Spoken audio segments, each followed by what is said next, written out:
Famcast Media, bitch.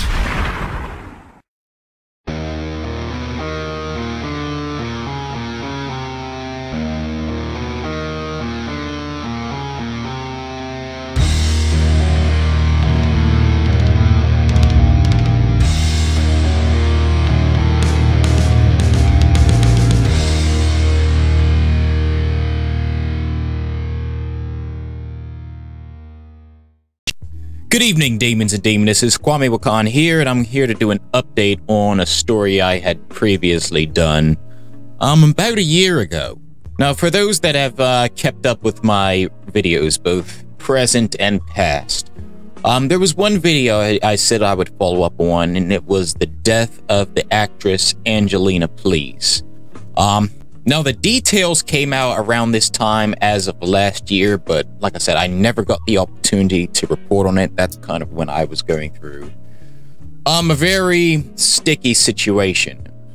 Now, for those that didn't see my video on Angelina Please, this is basically what I had to say. I'm gonna roll that clip. Authorities have not yet announced Please's cause of death, but did find signs of violence or foul play inside her apartment. I can only hope that the police, are successful in their investigation and, they find out who is responsible for this. And to be honest, this is my greatest fear. I really hope that it isn't what I think it is. Because, we notice a pattern all the time whenever, trans women are murdered. It's always the same type of people that are involved, always the same type of, demographic. But, I'm not going to get there because, so far there hasn't been any suspects and police don't have enough information to come up with a conclusion.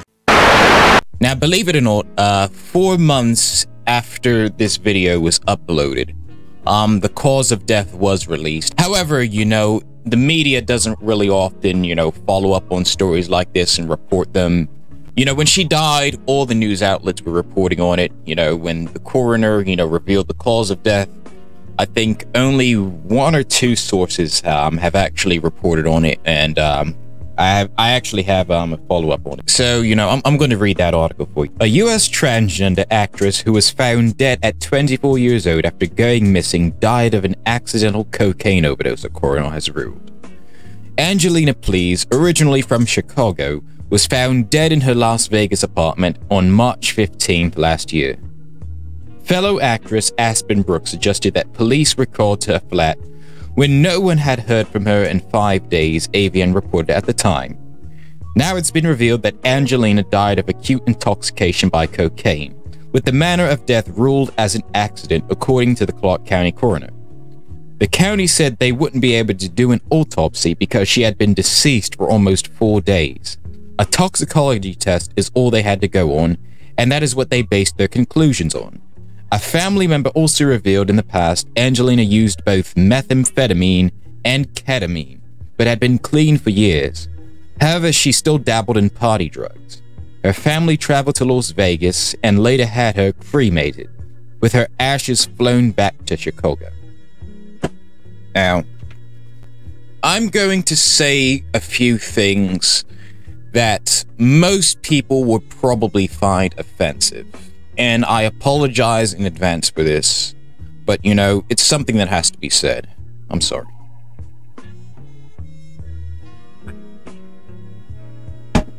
Sometimes, when you play stupid games, you win stupid prizes.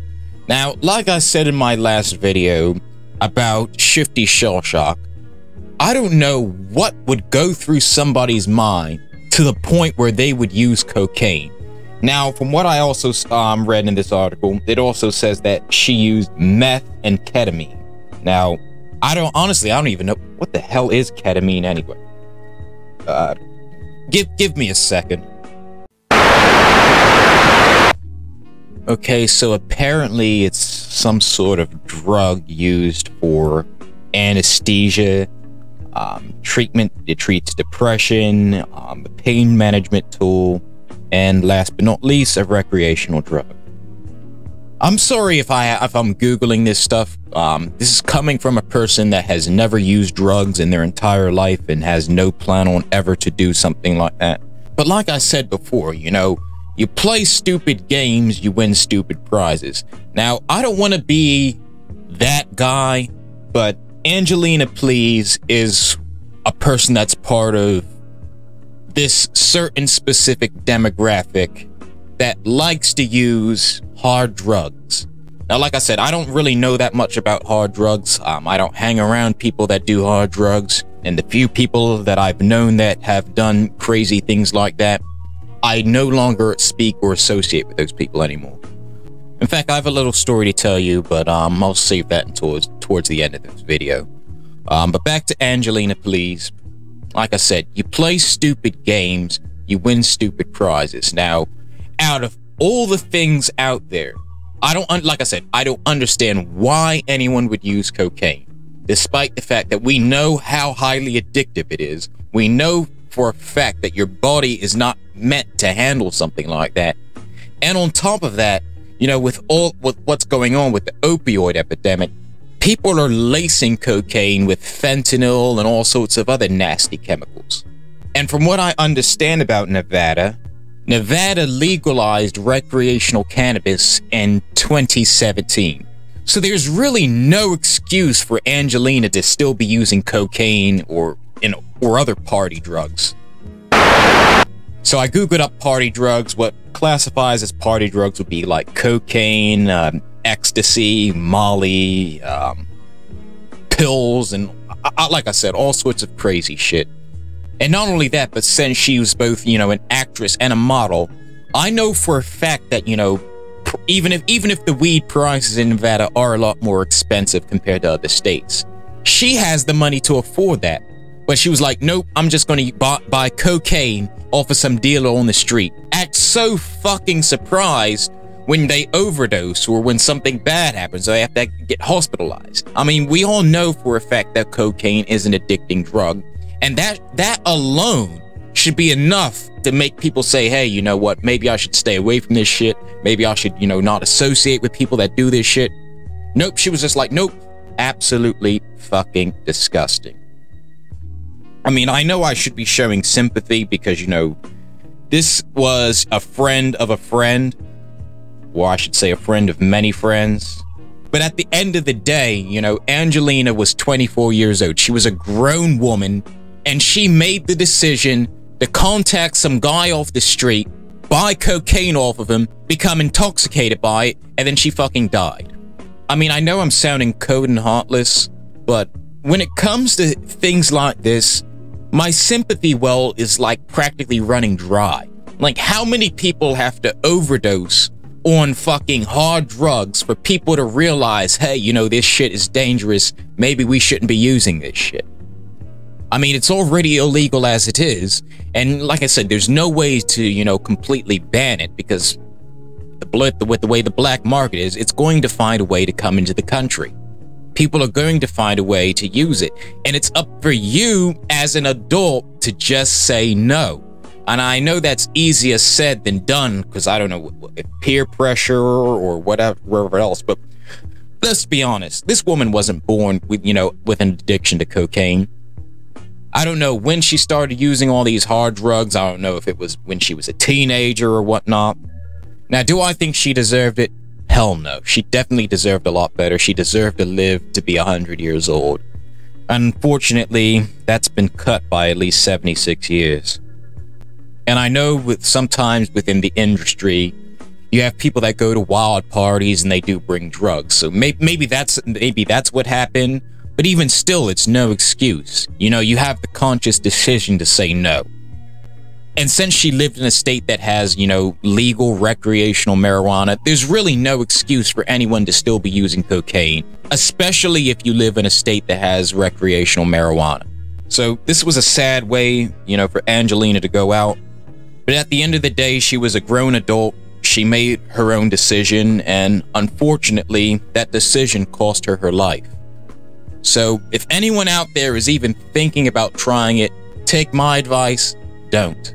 Now, as for me personally, I actually did know someone that, you know, I don't know what the hell they were on. All I know was that it was definitely a hard drug. A couple years ago, there was a girl that, you know, I had known throughout high school. She went to a different school, and she was on the track team. She was an honor roll student. You know, this woman had something going for her in life. And one day, you know, I just happened to see her around town. I'm like, hey, you know, it's been a while since we spoke. Just by looking at her, you would never know that she was a junkie. You know, she had all of her teeth were in her mouth. She was really well groomed, physically fit, still pretty muscular. So, you know, when you hear that someone is a junkie, you kind of have your own little stereotype about them, or they gotta look like, you know, their skin's all dried out, filthy, hasn't bathed in a few days, ugly and missing teeth. No, if you had seen this woman, you never would have thought she was a junkie. But unfortunately, she was. After we had got done, you know, eating dinner, she had wanted me to give her a ride downtown. Apparently, she had to go to, you know, Metro PCS to pay her phone bill. So we get done doing that. She gets back in the car. She's like, oh, can we stop by this corner store? So I'm like, all right, yeah. So I'm literally sitting in my car, and right as she's about to leave the corner store, she speaks to some guy.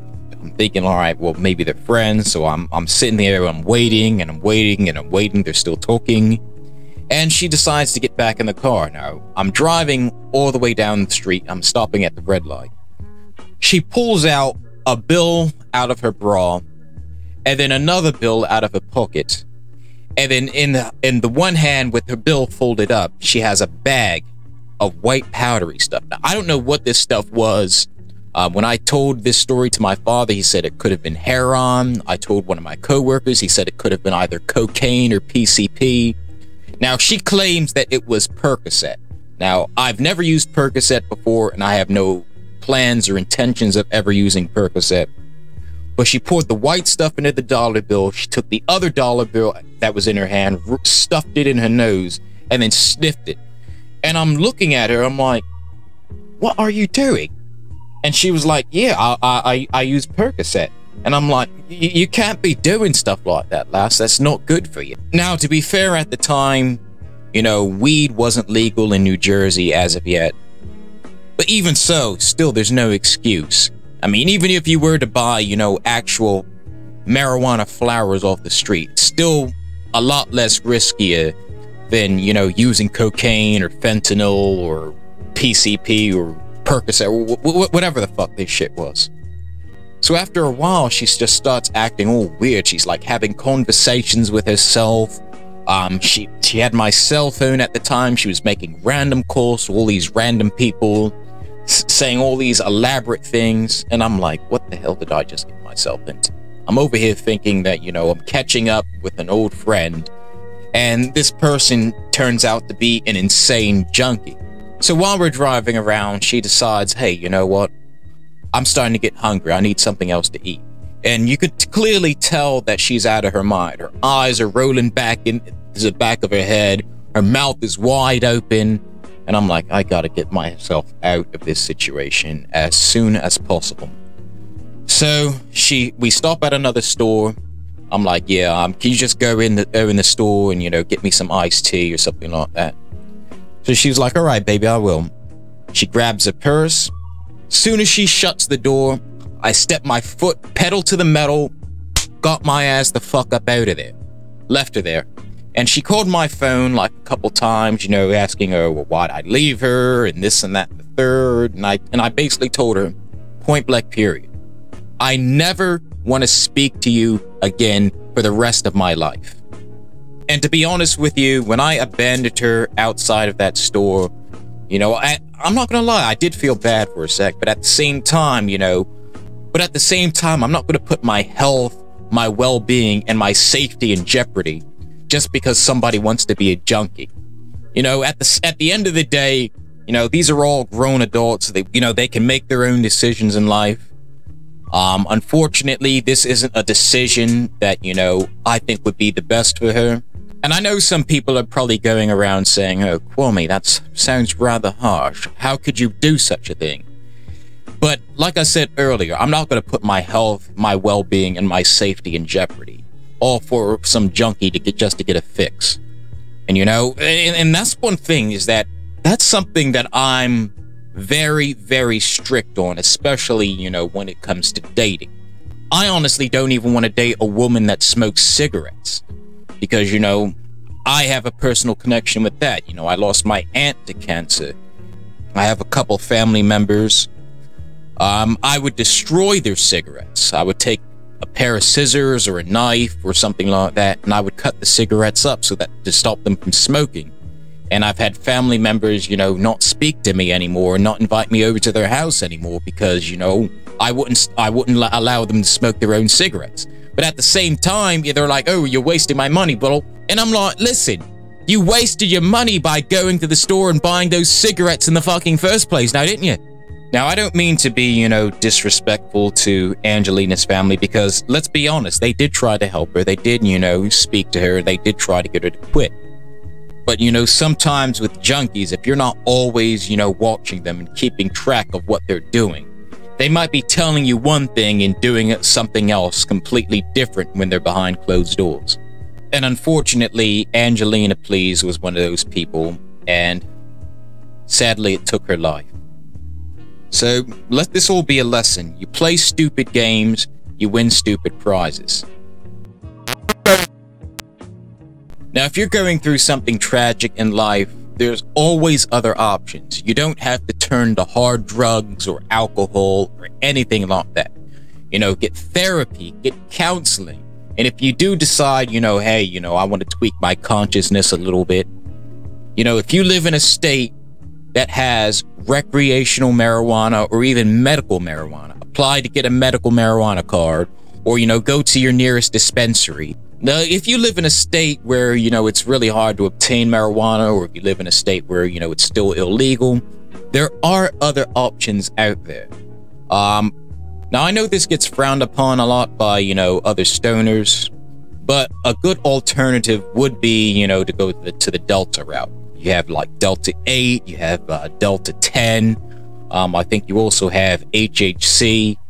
These are all like cannabinoids, not marijuana, but because of the 2018 Farm Bill, you have, you know, the legalization of hemp. So anything that's hemp products, whether it be CBD, CBG, CBN, Delta 8 THC, HHC, THCP, THCB, there's so many cannabinoids out there that I'd be naming them all day. Those are also safer options. And for the love of God, don't buy any of this shit off the street. Please, please do not buy any of this shit off the streets. You get it from a store, you're good. You get it from a licensed dispensary, that's like the best of the best, because all of that dispensary stuff is quality controlled. So if you get, you know, your vape products from an actual marijuana dispensary, it's highly unlikely that people are going to douse it with fentanyl or vitamin E oil or any of those other crazy chemicals. But that's pretty much all I have to say. I know this is coming across as, you know, a cold, heartless, and, you know, I'm starting to sound like an old grandpa. Oh, you kids shouldn't be doing your drugs and this and that and the third. But like I said, this is something that hit hard for me. It hit me really close to home. Like I said, I've stopped speaking to so many friends because of, you know, this. And unfortunately, you know, for Angelina, she had to learn the hard way. Just became another statistic. But that's pretty much all I have to say about this. To all those listening out there, stay safe, be responsible, make better decisions in your life. You know, if you're suffering from substance abuse or know someone else that's suffering from substance abuse, do your part and get them help. Because you don't want this to happen to them.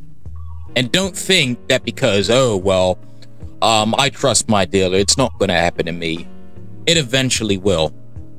All it takes is for one supplier to, you know, give a bad batch to a dealer or, you know, a laced batch to a dealer, and you're pretty much fucked. So, like I said, you guys stay safe, stay metal, hail Satan, and I'll catch you guys in the next one.